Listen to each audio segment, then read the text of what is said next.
The air in the high-stakes conference room at the Obsidian Tower was so thick with tension it felt like glass. Outside, the sun beat down on the coastal city, but inside, a disaster was unfolding over billions of dollars. A looming figure in stark white, Sultan Emir al-Wasim, rose from the table, his gold-rimmed shades flashing dangerously under the chandelier light. He unleashed a torrent of sharp, furious Arabic. The sound alone was terrifying, slicing through the polite silence of diplomacy. Then he shouted one final devastating phrase, spun on his heel, and strode toward the mahogany exit. The room full of polished suits and anxious expressions froze, paralyzed by the incomprehensible rage, sensing only that the negotiation had just been brutally and publicly insulted. The British delegation leader, Julian Heath, watched, sweat dampening the collar of his tailored jacket, as the entire billion-dollar deal vanished into thin air. No one moved. No one spoke. The Sultan's hand was already on the doorframe, the definitive moment of chaos complete, when a quiet, unexpected voice pierced the stillness. A woman's voice responding to the Sultan in flawless, commanding Arabic. The room, packed with egos and expensive fabric, instantly hushed. Every eye snapped toward the source of the interruption. Ilara Vance. She was 26 years old, dressed in the crisp but plain uniform of the Obsidian Tower. Her long, dark hair pulled back into a neat ponytail. No trace of makeup softened the sharp, steady gaze that made seasoned executives look twice. She stood near the wall, having just paused her task. The mop, a silent witness, was propped against the pristine marble. Sultan Emir, halfway to the door, stopped dead mid-stride. He slowly rotated, his gaze locking onto the figure of the housekeeper. His expression suggested he had just heard a voice echoing from royalty. The disaster had been triggered minutes earlier. Julian Heath, the British lead with a perpetually smug grin, was pale. Their interpreter, a nervous man whose glasses kept slipping down his nose, had made a catastrophic error. He had translated financial guarantee into upfront payment. "So the British think we're cheap street vendors now," the Sultan had barked, his voice filled with outrage that none of the English speakers fully grasped. Julian stammered an apology. "I'm terribly sorry, Your Excellency, that's not." But the Sultan was already moving, his assistant scrambling to keep pace. The air was heavy, the entire deal slipping away. Ilara took a deliberate step forward. She executed a small, formal bow. "Forgive them, Your Excellency," she said, her voice carrying a quiet weight, her Arabic perfect, delivered in a Gulf dialect that no one acquires from a mere textbook. That's not what they meant. They intended to assure fair partnership. A profound silence descended. The Sultan's hand remained on the doorframe. His hawk-sharp eyes were fixed on Ilara. "You speak my language," he tested, his voice low and dangerous. She bowed once more, barely perceptible this time, and answered simply, "I lived in Tafia for 8 years." Julian's mouth gaped open. His pen hovered motionless over the negotiation documents. The nervous interpreter adjusted his spectacles, looking utterly defeated, as if he had been physically struck. The Sultan's face remained stern, but he tilted his head, studying her. Ilara did not fidget, did not flinch. She simply stood with her hands clasped in front of her uniform, her gaze unwavering. The entire room shifted. They had missed something vital. A housekeeper was holding a billion-dollar deal together with a single, perfectly phrased sentence. The silence was broken by the cruel sound of ridicule. Celeste Hayes, a woman on the British team with a sharp, sleek bob and an expensive designer scarf, leaned toward her colleague. "Who let the cleaning lady in here?" Celeste whispered, loud enough for her words to carry. Her laugh was sharp like breaking glass. "Does she think she's part of this?" A few others snickered. Ilara's fingers tightened briefly on the fabric of her apron, but her composure held. She didn't turn or acknowledge the jab. She only adjusted her stance, squaring her shoulders just enough to confirm she had heard every word. Celeste's colleague, sporting a flashy watch and a smirk, added, "Maybe she's here to mop up our mistakes." The cruel laughter rolled across the room like a wave. Ilara's eyes flicked to the side, catching Celeste's gaze. In soft Arabic, barely above a whisper, she stated, "Intent matters." Celeste froze, her smirk dissolving, unsure if she had been directly addressed. Then the hotel manager, Reginald Thorne, a wiry man with slicked back hair whose tie screamed self-importance, burst into the room. His face was ashen, his jaw clenched tight. He marched directly to Ilara, seizing her arm as if she were a thief. "What are you doing?" Reginald hissed, loud enough for everyone to hear. "You have no right to interfere in this negotiation." His voice, sharp and cutting, sliced through the tense atmosphere. Ilara did not argue, did not pull away. She merely looked at him, gave a small, calm nod. Reginald continued, jabbing the air with his finger. "You're a housekeeper, Ilara. You clean floors, you don't belong here." The British team shifted uncomfortably, some examining their shoes, others feigning interest in their phones. Sultan Amir watched, arms crossed, his expression impenetrable. Ilara bowed slightly to Reginald, her hands still clasped, and began walking toward the door. Her steps were slow, deliberate. The mop remained propped against the wall, a silent testimony to the scene. As she reached the doorway, Mr. Khalil, a young assistant from the Sultan's team with a neatly trimmed beard and a telltale habit of checking his watch, stepped forward. He cleared his throat and said mockingly in Arabic, "You're leaving already? The room's not clean yet." A few people chuckled, their eyes darting to Ilara's back. She paused, her hand resting momentarily on the doorframe. Without turning, she replied in Arabic, her voice steady, "Even cleanliness starts with respect." Mr. Khalil's nervous smile vanished, his watch checking forgotten. Sultan Amir's lips twitched, almost a smile, but he remained silent. The room became heavier, the laughter replaced by thick, awkward silence. Ilara walked out, her steps echoing faintly in the hall. Outside, in the polished marble hallway, Ilara leaned against the wall for a moment, taking a slow, fortifying breath. Her fingers brushed the edge of the small notebook tucked into her apron pocket. She then continued, her shoes moving silently through the service corridor. A group of kitchen staff, their aprons stained with grease, spotted her. Chef Gaston, a burly man known for his booming voice and penchant for waving his ladle, called out loudly, "Hey, it's the maid who thinks she's a big shot now."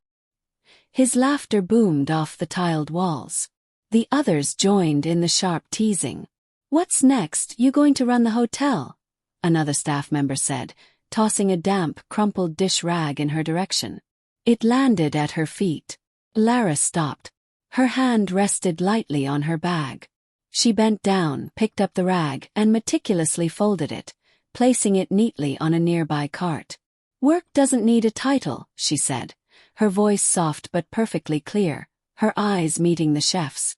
Chef Gaston's laugh faltered, his ladle slowly lowering as the others fell silent, their smirks fading.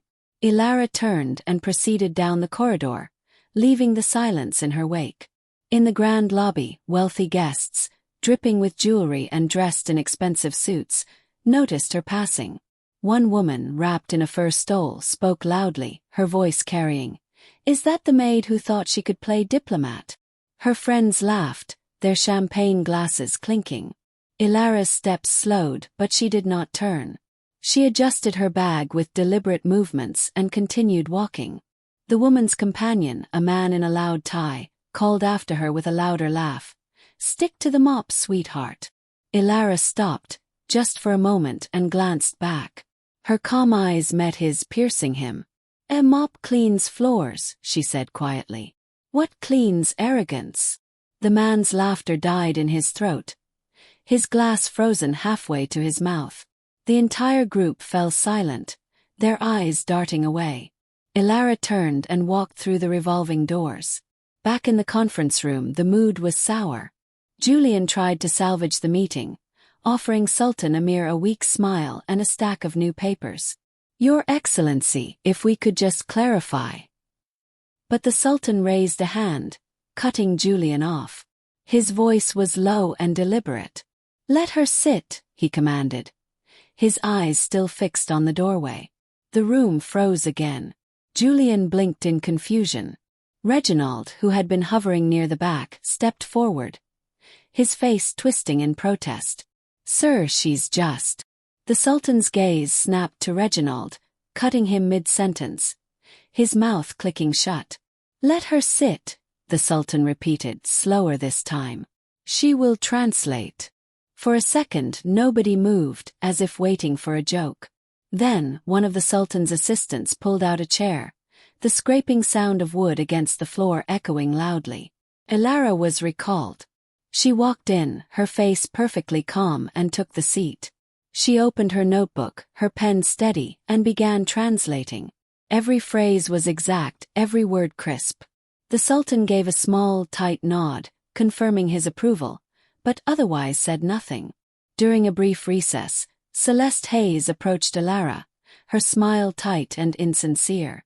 "You must feel so special," Celeste cooed, her voice sickly sweet. "Stepping in like that. But let's be honest, you're out of your depth, aren't you?" She waited for Ilara to react, tilting her head. Ilara set her pen down, her movements slow and deliberate. She looked up at Celeste, her eyes steady. "Depth, however, isn't measured by titles," she said. Celeste's smile faltered, her fingers tightening on her designer scarf. Other members of the British team glanced over, their conversations ceasing. Ilara picked up her pen, returning her focus to her notebook, treating Celeste's venomous words as mere background noise. Celeste stood there, her face flushed, her confidence visibly cracked. The negotiation resumed, flowing much smoother now. The tension eased with every sentence Ilara translated. She did not simply repeat words. She expertly captured the nuances, the unspoken agreements, and the true weight behind the Sultan's terse responses. Julian repeatedly stole glances at her, his frown deepening, unable to comprehend how she fit into the scene. The negotiation concluded. Sultan Amir rose, gave Ilara a long, searching look, and left without speaking a word. The British team quickly packed up, muttering about deadlines. Reginald Thorne was not finished. He waited in the lobby, arms crossed, his face crimson. When Ilara walked by, he stepped directly in front of her. "Who do you think you are?" he snapped. "A floor cleaner playing translator? You've shamed this hotel." Ilara offered no verbal response. She reached into her pocket, pulled off her uniform name tag, and set it gently on the counter. It landed with a soft click, a sound of finality like a door closing. She bowed slightly, just as she had done in the meeting, and walked away. Her notebook remained securely in her hand. A couple of nearby guests watched, their eyes soft with pity, but Ilara did not look back. She moved through the revolving doors, her face unreadable. Behind her, Reginald was already on the phone, his voice loud as he demanded her termination. "She's done here," he said, pacing furiously. "No one makes a fool of me like that." The concierge, a young woman with a tight bun, overheard. She had seen Ilara work late shifts, always thorough, never complaining. She wanted to speak up, but remained silent. As Ilara stepped outside, a hotel valet, a young man named Dario with a crooked smile and a habit of speaking too fast, called out, "Hey, you're the one who spoke Arabic, right? What, do you think you're some kind of hero now?" The jab was sharp and intentional. A few other valets laughed, leaning against the parked cars. Ilara paused, her bag slung over her shoulder. She turned slightly, meeting Dario's eyes. "Heroes don't clean floors," she said, her voice soft but clear. "But they don't mock them either." Dario's smile faded. He shoved his hands into his pockets. The others went quiet, their laughter cut short. Ilara turned and kept walking, the heat of the Zahara sun hitting her face. That evening, an urgent message, sealed with wax and marked from Sultan Amir's office, arrived at the hotel's front desk. The concierge handed it to Reginald, who opened it with a smug anticipation, expecting an apology for the day's disorder. His face fell immediately as he read the short note. It requested that the housekeeper be summoned, stating plainly, "I need to speak with her privately." Reginald's hands shook as he folded the paper, his jaw tight. He stormed off to his office without saying a word to the staff. Ilara was called to the penthouse. She walked in, still in her uniform, braced for a lecture. Instead, she found Sultan Amir seated at a glass table, a small box placed before him. He gestured for her to sit. She sat, folding her hands in her lap. The Sultan slid the box toward her, his face serious. Inside was a letter, sealed with the national crest of his country. Ilara opened it carefully, handling the paper as if it were fragile. It was an official invitation to join the Language Advisory Panel at the Zahara Resource Council, ZRC Summit. The Sultan leaned back. "You didn't just translate," he said, his voice steady. "You understood intent. Something most advisors lack after 10 years. As Ilara folded the letter, Mr. Khalil, the nervous, watch-checking assistant, lingered by the doorway. He cleared his throat and sneered in low Arabic. "Don't get too comfortable. This is a fluke. You're still just the help." Ilara's fingers paused on the letter. She looked at him, her gaze steady. She replied in Arabic, "Help builds empires. What do you build?" Mr. Khalil's face reddened, his hand freezing on his watch. The Sultan simply raised an eyebrow but remained silent. Ilara stood, bowed slightly to the Sultan, and walked out, the letter tucked carefully into her bag. As the elevator doors opened, a hotel event planner, Ms. Dubois, sharp suit and clipboard in hand, rolled her eyes at Ilara's uniform. "You're the one causing all the fuss," she said, dripping with disdain. "This hotel doesn't need drama from the cleaning crew." Her voice echoed, loud enough for a nearby bellhop to smirk. Ilara adjusted her bag, her fingers brushing the letter inside. She looked at the planner, her eyes unflinching. "Drama fades," she said softly. "Skill doesn't." Ms. Dubois's clipboard slipped slightly. The bellhop's smirk vanished. The elevator dinged, and Ilara stepped out, her steps steady, the air heavy with her silent presence. Ilara Vance's first day at the ZRC summit was electrifying. She walked into the conference hall, her simple dress drawing stares from the highly polished crowd. Before the session, a journalist with red lipstick approached her. "So, you're the maid who got lucky," the journalist smirked. "Care to comment on how you charmed your way here?" The question hung loaded and sharp. Ilara set her notebook down with deliberate motion. She looked at the journalist, her eyes calm. "Charm doesn't speak languages," she replied. "Work does." The journalist's pen stopped, her smirk fading, as Ilara turned to her notes. The next day the gossip machine started. Back at the Obsidian Tower, a group of staff, led by the front desk clerk Fiona Bell, who always wore too much perfume, huddled in the break room. "She's not even that pretty," Fiona said loudly. "Must have caught the Sultan's eye. That's all it took." A colleague with gelled hair chimed in. "Yeah, I bet she batted her lashes and got a promotion." The rumor spread swiftly. Tabloids went online with headlines like, "A wink that changed her life at a coastal hotel." Ilara's phone buzzed with messages from acquaintances she hadn't heard from in years. "Really, Ilara? That's how you got ahead? And lucky break." She didn't reply. She deleted her apps, shut down social media, and kept her focus fixed. Her notebook, her shield, stayed close. A week later, Fiona was at the front desk when a guest, a businessman with a heavy accent, asked loudly about Ilara. "Is she the one who got famous? Tell her to come clean my room next time, she's got skills." Other guests laughed. Fiona smirked. "Oh, she's moved on to bigger things. Probably too good for us now," she said. Meanwhile, Ilara was already preparing for her press conference in Zahara. When she flew back for her press conference, the room was swarming with cameras and reporters, waiting for a mistake. She walked to the podium in a plain black dress, her hair simply tied back, no jewelry, no makeup, just her. She opened with a passage delivered in classical Arabic, her voice steady, weaving ancient proverbs with a profound living rhythm. The room fell silent. An older professor, his hands shaking, stood up and applauded. "I never thought I'd hear this form again from an American," he said, his voice thick with emotion. The genuine applause spread. The next day's headline eliminated all doubt. Gulf linguistic specialist. Sultan Amir, reading the coverage, smiled faintly. Ilara was named chief interpreter for the upcoming OPEC summit.